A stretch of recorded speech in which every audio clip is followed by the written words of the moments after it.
partait d'un bâtiment existant, donc il y avait des contraintes. On a listé les besoins et à partir des besoins, on a travaillé on va dire un schéma, un plan fonctionnel idéal. On a eu beaucoup de réunions avec la mairie et pour essayer de voir un petit peu notre fonctionnement. Il fallait que les gens rentrent, après qu'il y avait de l'accueil, etc.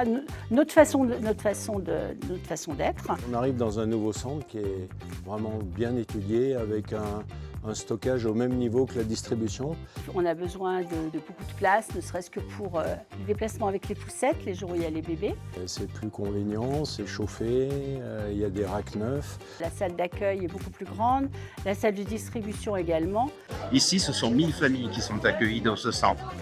On peut aujourd'hui accueillir dignement. On peut aujourd'hui accueillir des activités qui vont permettre de s'en sortir plus vite. Les Restos du Cœur, et là-dessus, moi aussi j'ai beaucoup appris, c'est pas que l'aide alimentaire. Mais c'est bien aussi de pouvoir accompagner les familles que l'on reçoit sur de l'accès aux droits, de l'accompagnement budgétaire, de l'accompagnement scolaire pour que de cette précarité, de cette vie de galère, elles puissent en sortir le plus rapidement possible. On a pu créer aussi des espaces, bureaux de confidentialité, etc. On a 3 chambres froides flambant neuves. Il y a de quoi faire un vestiaire, il y a de quoi les gens peuvent rentrer dans la salle, il y a un contact avec les bénévoles qui est important. Pour faire tout ça, il faut des locaux, il faut de la place et il faut de la complémentarité avec les partenaires publics.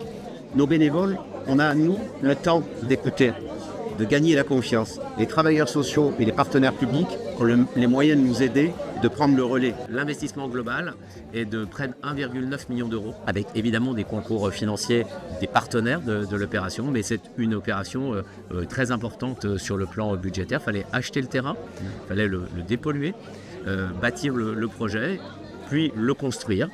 Et maintenant, ce sera au resto de le gérer, de le faire vivre. Donc tout cet investissement permis par la mairie de Bourg, c'est vraiment un outil exceptionnel pour nous. Et c'est vrai qu'ils ont vraiment écouté, quoi. Donc oui, là, c'est le rêve.